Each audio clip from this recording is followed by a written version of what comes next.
Igicamunsi kiza nshuti bakunzi ba Kedi Official turabasuje tubaye ikaze rwose muri aya makuru agezweho ya none tariki 19 z'ukwezi kwa kane umwaka ni 2024 rwose. Hanyuma ro nk'ibisanzwe tugarutse muri Kongo Kinshasa tugiye kuba tugaruka kuri byinshi bye bitandukanye. Murabizi neza ko FARDC ndetse na M23 bakomeje kwesurana kakahava muri iyi minsi. Rero agace kagezweho ni Kibirizi cyo kimwe na Bweranda. Muraje mwumve buryo ki M23 yaje kuba igandagura ikitwa Sadek bagira ku munane hariya muri Bweranda, birumvikana muri axe ya Kibirizi. Aya makuru rwose ntegereza ko ntawe yamenye. Hanyuma kandi muri kara gace biravugwa ko mu gace kitwa Ndore rwose M23 yashiririje ibifaru bya kwasiyo ya FARDC. Ese bimeze bite? Turaza kugaruka gato kuri situation ya Kibirizi. Mwabonye abakongomani batangiye gusa naho bandika bavuga bati nyamuneka FARDC yabashe kuva muri Kibirizi bitewe na icyo bita ngo ni strategique, ariko muri rusange ni FARDC cyangwa se n'abakongomani bari bayobejwe n'ikitwa Wazalendo, dore ku rugamba rwabo rwose rusigaye rubera kuri social media. Bakavuga bati rero nyuma yuko twe twafasha agace ka Kibirizi atibaye ngombwa ko Wazalendo cyangwa se Regene d'autodefense bikura muri Kibirizi. Nyamara wakurikirana ugasanga ahubwo abagabo nta nubwo bigeze mu by'ukuri bamara n'isaha muri Kibirizi, cyane ko M23 yabashe kuba yabihaniza ku buryo bukomeye cyane. Turaza kugaruka ku buryo bwimbitse muri kuri situation ya Kibirizi, tubabwire buryo ki M23 ihagaze bwuma n'uburyo mu by'ukuri ikomeje gukora operations zayo muri tura duce tugiye dutandukanye, harimo ako ka Bweranda nari mbashije kuba nababwira. Nk'ibisanzwe turaza no kugaruka kandi hakurya hakurya y'Akanyaru. Mirabizi neza ko iyo tuvuze hakurya y'Akanyaru tuba dushatse kuvuga ka gahugu gafite forme nk'iy'umutima, biravuga cyangwa se kamwe bavuga ngo nagahugu kinyegeje, dore ko rwose witwa Prime Niyongabo ni general rwose. Uyu mugabo nyuma yuko yari umugaba mukuru w'ingabo z'u Burundi yahawe izindi nshingano, nazo turaje tuzigarukeho. Ariko nanone mwabantu mwe turaza no gukomoza gato kuri za mpigi cyangwa se zamaga yitwa kwasiyo ya FARDC yatumije ngo nazo zibashe kubafasha kurwana urugamba, ariko noneho zikaba ari imbwa twamenya amakuru ko yitwa Blackwater ariyo yagize uruhare mu kuzitumiza. Izi mpigi rero ngo zigiye kwifashishwa mu gukora icyo bita isaka, icyo bita kufrefe ikomeye cyane, aho zigomba kuba zibafasha ngo gutahura abantu mu by'ukuri batunze ibikoresho bya gisirikare muri uyu mujyi wa Goma no mu nkengero zawo. So nandi makuru rero tutababwiye mu mpfunyapfunyi rwose ni mudutiza umwanya ubundi tuze tuyaripure, kuko murabizi neza ko 5 kwa 5 Mutarama wa Military Kedi iyo yaje kaba kagomba kuba kahura n'umunyutsi. Ni mukande subscribe rero kuri mwe mutarayikanda, biratangaje ko mbona ndi kurebwa n'abantu 8,000 nyamara dufite aba subscribe 1000 bitaruzura na 3D. Nyamuneka niba ukurikira Kedi Official ukaba utarakanda subscribe ariko wumva ibiganiro bye ndetse bikanakuryohera rwose, urimo muraduta mu nama, ni mutugire ikizere mu fyondeho cyangwa se mukande kuri sabone. Ikindi mwibuke gukanda subscribe, ubundi 5 kwa 5 tubahereza ikitwa imiripuko. Kedi Official ndababwiza ukuri muri iyi minsi igiye kubahati kitwa makuru, igiye kubahati kitwa inkuru, ikitwa ubusesenguzi, mugiye kujya mucyumva hano induru zivuge. So mbere ko twanzika rero ku rundi ruhande mutwemerere rwose tubanze dusuhuze mwebwe mwese mwahisemo kudukurikira, yaba bari hano mu Rwanda. Birumvikana mama Adrienne mba nkubona rwose ku rubuga rwa Solas TV utanga ibitekerezo, mwenyewe mwizerwa ngo usuze cyane. Hanyuma kandi suze cyane n'abandi bakunzi bacu batari bake, yaba Kigali mu murwa mukuru w'u Rwanda, yaba hani burengerazuba aho studio za Kedi Official ziteretse maginga ya, ndavuga by'umwihariko hano mu karere ka Rubavu, iyo za Karongi rwose mbatashe, za Rusizi, iyo za Kamembe mu by'ukuri mbabwire nti jambo kabisa. Hanyuma kandi rwose mureke dusuze nyamuneka abari muri Tanzania. Nabonye rwose ku munsi w'ejo hano Mutarama uri hariya za Morogoro ambwira ati Mutarama Kedi VP. Hanyuma kandi reka dusuhuze abari Uganda rwose hari inkambi zitari nke z'abakongomani baba badusuhuza cyane bavuga bati rwose turagutasha cyane, harimo mwenyewe Rajabo ngusuhuze cyane mubwire nti rwose komera. Hanyuma kandi dusuze abari hakurya y'inyanja ngari, birumvikana ni Bwota Masimbi, by'umwihariko duhere muri Leta Zunze Ubumwe za Amerika aho dufite abakunzi benshi cyane kandi bakadasohoka, mwenyewe Andrada Jambo Monami. Hanyuma kandi mbwire bavandimwe bari hariya muri za Canada, mbabwire nti rwose muhawe ikaze muri aya makuru yo kure ya manywa, ari nako nsuza abari za Texas, abari muri iza leta zindi zigiye zitandukanye, birumvikana hari muri Amerika rwose haba icyo bita amaleta, ariko noneho bikaba bimeze nk'ibihugu kuko biba ari ibireta binini nyine. Ntabwo wavuga ngo ni intara, ni leta. Urumva ko ntabwo biba byoroshye, ariko nanone dusuhuza abantu bari California, umujyi mwiza cyane, umujyi w'amateka rwose. Mwebwe mukunda Kedi Official mbateye ijambo. Twanzika rero mutwemere rwose tubanze duhere kuri iyi nkuru iri hariya hakurya irimo kuvugwa by'umwihariko hariya hakurya mu Burundi, cyangwa se muri cya gihugu rwose umukuru w'igihugu cy'u Burundi aherutse kuvuga ko rwose ngo ariho ya nguge cyangwa se bwa bwato bwo ku bwa Nowa, ngo niho rwose ngo buparitse magingo aya. Rwose Perezida Evariste Ndayishimiye nawe rwose ntabwo yoroshye ku kintu kijyanye na komedi magingo aya. Rero amakuru ahari nayo ko umugaba mukuru wa FDNB yitwa General Prime Niyongabo yahawe izindi nshingano. Numugaba mukuru w'igisirikare cy'u Burundi yitwa General Prime Niyongabo yagizwe umuyobozi w'urwego rw'igihugu rushinzwe impeta n'imidari. Uyu muyobozi rero mukuru w'ingabo z'u Burundi kuri ubu asimbuye kuri uyu mwanya Lieutenant General Godefroid Bizimana uherutse gupfa, wari uri kuri uwo mwanya kuva muri Werurwe 2023. Uyu rero uyu bita ngo ni Chancelier des Ordres Nationaux ayobora mu by'ukuri uru rwego munsi ya Perezida wa Repubulika, nawe ari nawe mu by'ukuri Grand Chancelier des Ordres Nationaux. So services z'umuyobozi rero w'uru rwego mu by'ukuri ngo zishyikiriza Perezida wa Repubulika abakandida ku midari y'impeta by'igihugu, akaba ari we ubyemeza. Niko bimeze kuko hano itangazo turarifite rwose mu Gifaransa, aho rwose bemeza ko rwose uko byagenda kose Prime Niyongabo ari ugomba kuba mu by'ukuri ayobora uru rwego. Actuel le chef d'état-major général de l'armée FDNB prend la place laissée par Lieutenant Général de police Général uwo bita ngo ni Godefroid Bizimana qui exerce ses fonctions depuis mars 2023.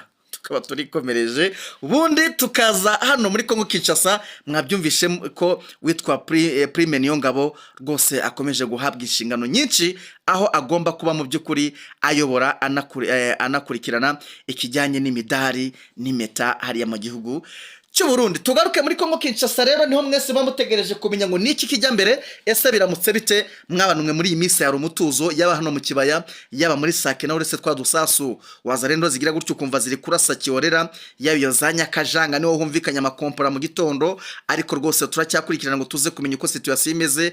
Efara za Minovo mu Burundi nawe yamaze kwiyakira, ari kwisuganya cyakora cyo, ariko nanone ntago bibujije ko none muri axe yo muri territoire ya Rucuro iyo za Kibirizi na za Bweranda icyitwa umuriro niho cyimukiye. Mwabantu mwe M23 iri kwakora mu operation ari silent, atari kumenyekana mu itangazamakuru, ariko aho Kedi Official ibera Kasongo yiwa rwose turaje tubadondoshe uko situation ya Bweranda imeze. So aya makuru rero munyemerere rwose mikaze umutalamu Byamungu atubwira uko situation imeze, dore ko ku cyitwa navigation uyu musani rwose aba yafashe hasi hejuru, ubundi twumve ngo niki kigezweho hariya muri axe ya Bweranda na Kibirizi. Abakongomani bari bamaze guhindura iyabo mu masaha yashize. Murabizi neza ko izitwa za Tazama, izitwa za Kivu Morning Post n'ibindi binyamakuru byinshi cyane byariho bibreakinga rwose bikoze baba muri bino byacise urondogoro, bivuga biti rwose Regene d'autodefense bageze muri Kibirizi. Ese kuko ni mugoroba bahise bivuguruza bakavuga bati bakoze reprise strategique, byose nyamuneka nimujye kure nimudutize umwanya. Yes, muri studio za Kedi Official rero twakiriye umuvandimwe, murabizi neza ko rwose muri iyi minsi ari kudufasha cyane, ni Bwana Byamungu, n'umusesenguzi akaba umunyamakuru ku kinyamakuru cyitwa Afri News Time. Wiriwe neza Bwana Byamungu? Yego wireho Bwana Kedi. Yes, tugwaye ikaze birumvikana, ni studio za Kedi Official zikwakiriye. Kuri no curo tuje kuganira kuri byinshi bitandukanye, ariko by'umwihariko byibanda hano hakurya muri Kongo Kinshasa muri intara Kivu y'Amajyaruguru. Bwana Byamungu, ngira ngo twakanzika duhera kwanza kuri ritangazo rireba abo muri mu gace M23 ikontora cyangwa sigenzura yahagaritse abantu bakoresha za nzoga zazonza abakongomani zirimo izitwa za gapita mbere, izitwa za gasusu. ngira ngo iri tangazo ryaje mu by'ukuri ricarenjinga abantu hariya muri Kongo. urakoze bwana Kedi, iri tangazo natwe twaribonye. ariko iyo ugiye kureba ni M23 ishaka kuba, niba turabyita ko ari ukubaka igihugu irimo cyangwa se ubutaka yarangije kuba yakwigarurira. kubera ko si icyo gusa, twabonye mu kwezi gushize yaratangiye ibintu bijyanye n'imiganda kugenda bavugurura imihanda, ijya ku bitaro, kuvugurura ibitaro babikorera amasuku no kuzanamo za matera iryamirwa n'amashuka. si icyo gusa rero ukumva ko ari M23 isa naho ishaka kuzanira impinduka mu buzima bariya abaturage bo muri kariya gace, dore ko yanababwiye ko nta muntu burya ngo wemere kuba yarwarira mu rugo. yaba uwo ari we wese indwara arwaye, bimwe bakekaga ngo ni amarozi ni ibiki, agomba kubanza kujya kwa muganga agasuzumwa, bakamenya indwara arwaye bakamuvura. si n'ibyo gusa, ahubwo banababwiye ko muri iyi minsi twavuga ngo ni intambara irimo M23, bavuze ko hari uburyo umurwayi bijyanye na revo bazajya basanga ariho atagomba kuba yabona ubushobozi bwo kwishyura, bakaba bamwishyurira. urukumva ni M23 niba ibitaro biri gukora, byumvikane ko hari uburyo ibonamo imiti yo kuzana muri bya bitaro. rero kuri icyo ngicyo cyo kuba yaciye hari inzoga izi za kapitambere, za kanyanga, za rutuku n'izindi zose zigiye zitandukanye, zitwa imbandure, zitwa za kabrama, ibintu nk'ibyo. yego ndumva uziza amazina yose, ahubwo mu itangazo bazitondaguye. izo zose yazikuyeho. bijyanye n'iki kandi urabona ko wenda tugenekereje, twagiye tubona ku mashusho media ubu video bigiye butandukanye bw'abasirikare ba Kongo banyweye izo nzoga barimo bakambakamba. ngira ngo wagiye ububona ubwo video bwanditseho ngo dore ingabo za Kongo zirwanira ku butaka, kubera ko hari gukambakamba yanyweye izo nzoga. yego bityo rero ugasanga izira nzoga ni inzoga zidakunze gutanga ubuzima ku muntu wayinyweye, noneho yaba yinyweye igihe kinini ugasanga ni wa muntu wabaye nk'umutamutwe, yabaye zezenge. izi nzoga zose rero ni ibintu bitajyanye na gahunda y'ubuzima bukwiye bwa muntu. M23 irashaka kubica muri kariya gace. ndumva aricyo abaturage igomba kwimakazwa, ikigaragara cyane igomba kwimakazwa. ni na ibyo uvuze banabigarutseho kuri wa munsi bizizaga umunsi mukuru w'abategarugori ku isi hose. ngira kuri la stade ya Rucuro mwabonye uburyo bizihije bari kumwe n'abagore. ni M23 atamenya ngo ibintu byayo ibikora gute, ibikorera hehe. wabonye imyenda abari bambitse abadamu, iyi mipira n'ibiki byose ngira ngo n'imikenyero n'ibitenge, ntabwo wamenya ahantu yari yabikoreshereje. ariko ni imyenda yatanze ku buntu gutyo kugira ngo yifatikanye n'isi yose, kubona ko ibintu bya M23 biri ku murongo, atari za nyeshyamba uvuga ngo ziba ziriyo mu mashyamba zitereye aho ngaho.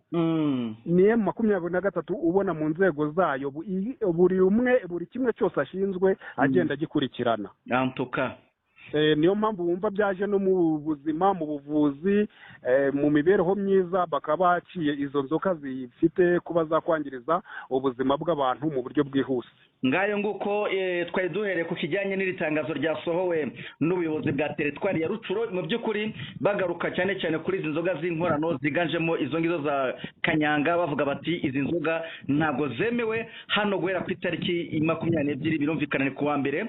aho rwose mwebwe mutwumva muri teritwari ya Rucuro, muri teritwari ya Masisi ndetse na Nyiragongo, muri area muri make ikontororwa n'intare za Sarambwe, rwose guhera kuwa mbere itangazo hano turarifite ryemeza ko rwose mutagomba kuba mwongera gukoresha izi nzoga dore ko ryasinyweho n'uwitwa ngo ni Prince Mbabuka Ndungutse akaba ari administrateur wa territoire ya Rucuro. Birumvikana bwana Byamungu twari duhereye muri axe ya Rucuro by'umwihariko ku kijyanye n'imibereho myiza y'abaturage hariya muri NOM 23 ikontorora, ariko kuri no Rucuro rwose nyemera tugaruke ku bijyanye n'imirwano n'ubundi. Urabizi neza ko witwa Antoine Felix Tshisekedi Chilombo yararahiye arongera rwose arahira avuga ati jewe sinzigera nganira na M23. Ibi byatumye yikoza mu gihugu cy'Ubushinwa, yikoza rwose agura bimwe mu bikoresho by'intambara harimo drone zitagira abadereva cyangwa se zikoreshwa zidafite abapilote. Bwana Byamungu, fezi ya mbere M23 yaratwitsira shwanyaguza, ariko noneho haje fezi ya kabiri. Ibi bitero M23 iraza kubyitwara mite birimo drone, birimo za MiG na za Sukhoi, cyane ko FARDC bizi neza ko M23 nizari zihari ntabwo yigeze zorohera. Niki FARDC ikaze kukuba igiye kugarura izi drone zo mu bwoko bwa CH-4 mu by'ukuri niki kijya mbere hano muri iyi myiteguro y'urugamba by'umwihariko hifashwe izi drone? Urakoze bwana Kedi. Ntago na ndakumva. Ntago navuga ngo ni ibisanzwe cyangwa se kuba zije ni igikuba gicitse, kubera ko no mu minsi ishize ngira ngo ubu nta cyumweru kirashira twabonye M23 izihanura za Burakawuta zisa naho ziri ku bushobozi buri hejuru ya ziriya Felix Antoine Tshisekedi yongeye kuba yatumizaho. M23 hari drone za Burakawuta yahanuye zifite ubushobozi burenze iziriya za CH-4 cyane, twarabisobanuye hariya irwindi ngira ngo nta cyumweru kirashira izituye hasi, kandi zo ni drone ubu bumva zifite ubushobozi, twarabivuze zifite ubushobozi bwo gutega ambushi mu kirere zigategereza icyo zishaka kuba zarasa, niba ari umuntu cyangwa se imodoka. Kandi zo ziri silencer, nta moteri yazo nta irasuma ariko ntiyumvikana. Nibaza rero ziriya zije benshi bazivuzeho, tujya no mu bucukumbuzi mu gushaka izo M23 za Burakawuta yahanuye, dusanga iza Burakawuta arizo zari zifite ubushobozi kuri ziriya na n'ubundi Felix Antoine Tshisekedi yongeye kuba yazana. Dore izo M23 yahanuye hariya muri rwindi za Burakawuta ni zigera muri 2.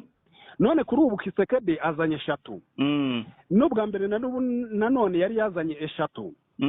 Izo zose M23 za mbere yazituye hasi. Nizi ngizi rero turaza kubona M23 na n'ubundi izishwanyaguza, kubera ko muzi ukuntu byavugishije amahanga menshi, ibinyamakuru bigiye bitandukanye kuri air defense ya M23, ndetse kubera ubushobozi ifite iyo air defense banagerageje kuba bayishinja igihugu cy'u Rwanda kari cyo cyayihaye M23.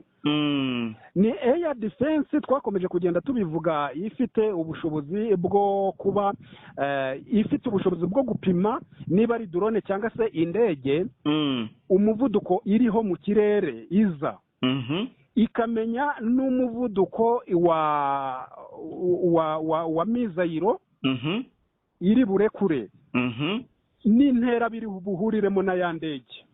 Ko bikaze urukumbura ni air defense ya M23 nayo itoroshye. Na n'ubundi nkuko benshi bavuga bati ese biraza kuba byakorohera M23 kubera ibi bikoresho Felix Tshisekedi akomeje kuba yazana, ni nako kandi bitari buze korohera Felix Antoine Tshisekedi kuri air defense ya M23, kuko nawe izi ndege ntago duhamya ko ziri buze kuba zarokoka iriya air defense ya M23. Twibutsa abakunzi ba Kedi Official ko rwose M23 ifite air defense ikakaye cyane. Murabizi neza ko rwose za Sukhoi ntizikinyeganyega, izo za MiG ntizijya zinyeganyega, izo drone nuko nguko, ndetse na za kajugujugu. Bivuze ngo air defense ya M23 ishobora kubirenze urwego rwa air defense ya FARDC. Birumvikana tuzajya tugaruka cyane kuri izi Bwana Kedi, hari ikintu ugarutseho iyo ugiye kugeneraliza mu byabaye cyangwa kuringaniza usuzuma, icyo uvuze nicyo kandi igisubizo kiraboneka. Niba kugeza ubu ngubu ku kibuga cy'indege haraguye ibisasu bigatwika cyangwa se bikangiriza zimwe mu ndege zari zihari, drone zari zihari na zira za Sukhoi, iriya air defense cyangwa se radari zo ku kibuga cy'indege igoma ntizibashe kumenya ngo ibisasu byahaguye ni ibya drone zavuye hehe zanyuze hehe zasubiranye iyo hehe ariko tukabona M23 hari drone igenda ihanura bivuga ngo air defense ya M23 byumvikane koko ntago ari ibanga irusha ingufu iyo air defense ya FARDC ikoresha muri Kivu y'Amajyaruguru. So birumvikana umugani wawe utanze urugero rwiza niba M23 ishobora kohereza drone yayikinjira muri radare za FARDC ntagire urabukwa ibyabaye ni kigaragara ko rwose hejuru y'inkoko burya ngo habadendo niyo terime twakoresha yumvikana. Niko bimeze hejuru y'inkoko habadendo ntago twavuga ko ibiro bitangana. Yes, rero dukomeze n'ubundi turacyari muri aya makuru akomeje kugenda avugwa by'umwihariko muri iyi mirwano ikomeje guhuza aba bagabo bombi ubwo ndavuga ahubwo se kutavuga imbwa yazanye zacikishije abantu ururondogoro ahananiwe abantu hakaba hagiye gukora imbwa.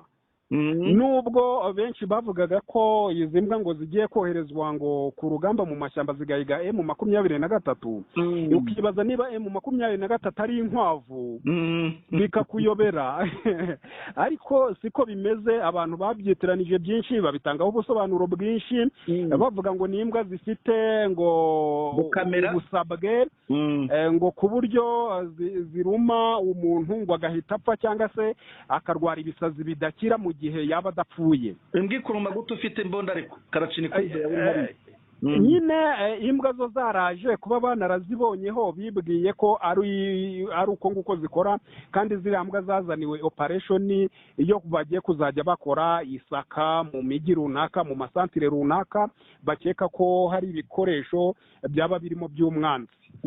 Kubera ko wenda ikintu twabashe kuba twatahura kuri ziriya mbwa zifite ubushobozi bwo kumva igikoresho cya gisirikare nk'imbunda n'amasasu ukuyemo imyenda ya gisirikare ariko nk'imbunda n'amasasu amabomba amagurunede n'ibiki byose icyaba gihishe mu butaka munsi ya santimetero zigera muri santimetero ziri hafi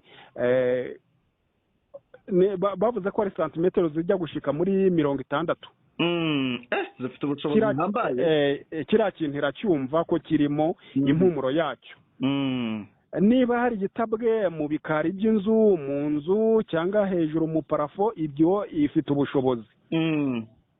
Wenda no kuba ngo ikindi bazitoje kuba bayifashisha ari nk'imwe bari ku murongo w'urugamba icyo bita murambushi zirebana ikamenya ko cya gikoresho cya gisirikare nka ya mbunda ya gurunede ya bombe hari umuntu ubifite uri imbere yabo nko mu metero zigera muri 70-50 mbese ubwo ikaba yatamburikisha ko hari ambushi.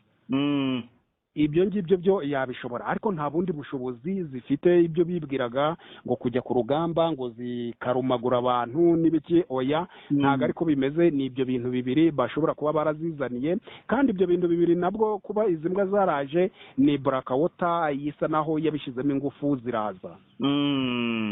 Ariko ku rundi ruhande ukomeje ku nkuru zijyanye n'izi mpigi cyangwa se aya matungo yitwa imbwa nubwo wenda nari narirengagije kuyakoraho inkuru kuko numvaga atari zo zije guhangaza M23.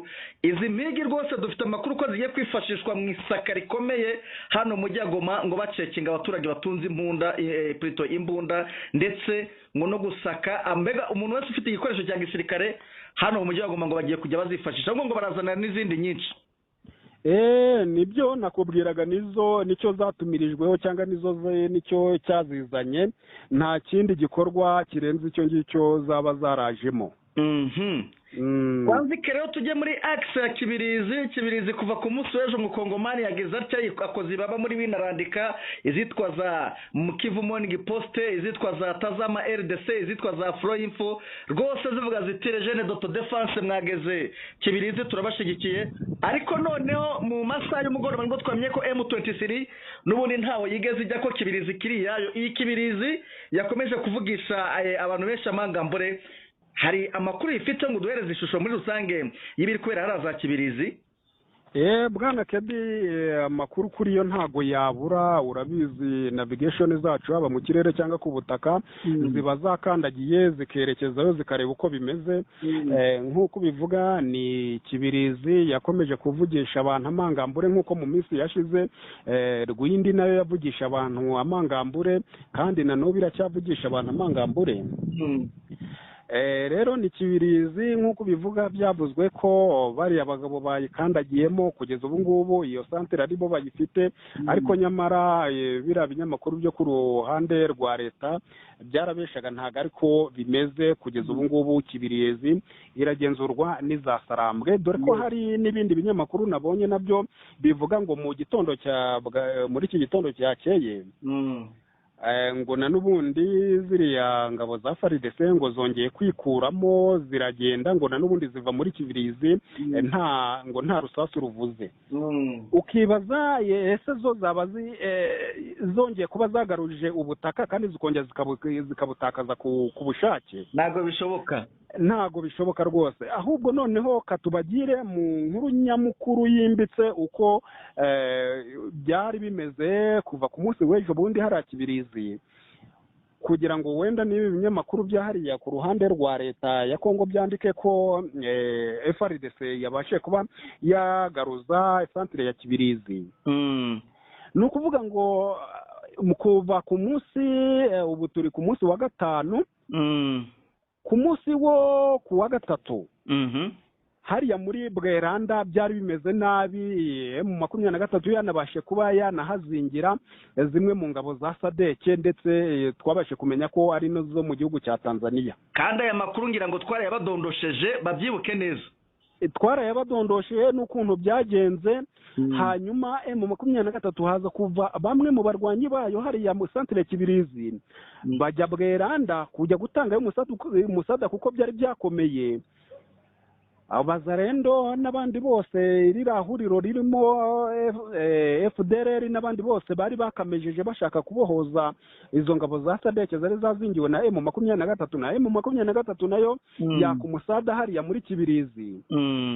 Noneho FARDC isongereye ya Kibirizi, M23 yari irimo isa naho ibareberekera kugira ngo ijye mu mpande ibone uko ifata ahantu hari strategique kugira ngo ijeze no kuba yabahonderamo. Ariko noneho nabo batinya kuba bakwinjiramo. Turavuga FARDC bakebereza aho ngaho ku mpande, banakoresha uburyo bwose bwo kureba baneka bakoresha za jumere cyangwa se za bionatura kugira ngo barebe ko muri Kibirizi hari muvuma za M23 buza kwira nta muvuma nimwe babonye. Noneho nibwo babeshe bamwe mu bayobozi babo n'abatangazamakuru ko Kibirizi bayifite ko na M23 yikuyemo nta rusasu ruvuze.